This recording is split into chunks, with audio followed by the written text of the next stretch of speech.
So we recorded him.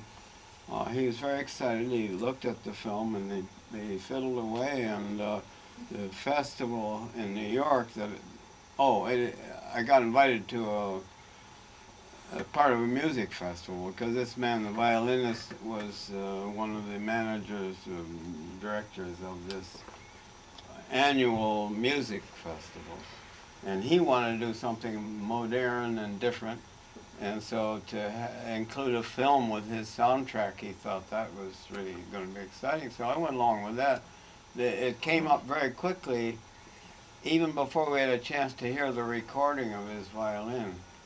And unfortunately, Pennybaker hadn't really gotten settled in his sound room where we did this. And so I got up on the stage. I was asked to introduce myself, which I did, and I explained kind of lamely that I didn't want the soundtrack to interfere with my images, and then I was embarrassed that I had embarrassed him. But anyhow, I was looking forward to it, and I went up in the balcony somewhere to look and see and hear. And the little film went off, and I don't think anybody, it was called Cats. I don't know if you ever would have seen it, but it was a short animated film with cats involved, and ironically, I guess I call it, I'm sorry, I call it Eyewash, but the cats part of it was the soundtrack because his violin was overmodulated in a way, and it sounded like cats being pulled through a knothole. That was the closest I could come to describing this awful sound. And the poor guy, it was awful. I felt awful. The next day I called him to apologize, and he couldn't speak. And he'd gotten right up in the Times to the effect that he should stick to his violin and not mess around with filmmaking. And nobody said anything about my film at all. There was a music group more. So that's elaborate. Is that a story that you'd heard already? No. Oh. And I was curious, how extensively did you edit your films, and what way would editing come into play? Oh, well, editing and making them. In the old days, I had a rewind and a little viewer, and at one point I got a grant to buy a Spielberg, which is a flatbed editing table. So the last years of my filmmaking, I did have a Spielberg, and I could see the picture and the sound. And before that, it was pretty primitive, my approach to all this stuff. I guess I could say about sound, since I've got a semi-willing audience here, was that, again, I felt that sound, I think I was negatively affected by some abstract films that had soundtrack either as a basis of the imagery or the soundtrack was added to the images in a supportive role. And I was really interested in visual perception and how that functions intellectually compared to oral sound, and how that's more quickly assimilated and connected to body rhythms and so forth. And I thought they have two distinct effects in our bodies, and looking at something, you definitely have to sort it out. It's there are specific things that make you take longer to realize what you're seeing and so forth, whereas sound is much more direct. So I tended to give sound its time separate from the image, and then show the image, and then combine them just enough so that they're on the same page. Anyhow, that's all. So I don't want to keep you guys. It's late. Is there any, please? Oh. A couple minutes ago, you said something about painting on film being a mistake. Oh. Can you elaborate?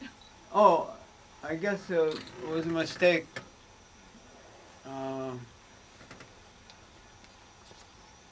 Yeah, I did paint on a couple of films. You saw, did we show Eyewash here? Yes. Okay, that was hand painted And then I guess the mistake being that I couldn't reproduce the hand painting by making a copy of a copy. By this time, I guess I was using negative material, so I couldn't, I'd have to paint every copy of a particular film. It was just a mistake, practically speaking. But the reason I did it was to try to keep the whole thing fresh right up to the end, even to that extent, to alter it in a way that I couldn't even see what the results would be. So, you know, that all the time I was making films, I wanted to do something I hadn't seen before. Just keep me interested. So. And yeah. are, Yes. How can we see your sculptures? How can we see them? Yeah. Oh, that's a good question. I don't know if they're on the web. I can't think now.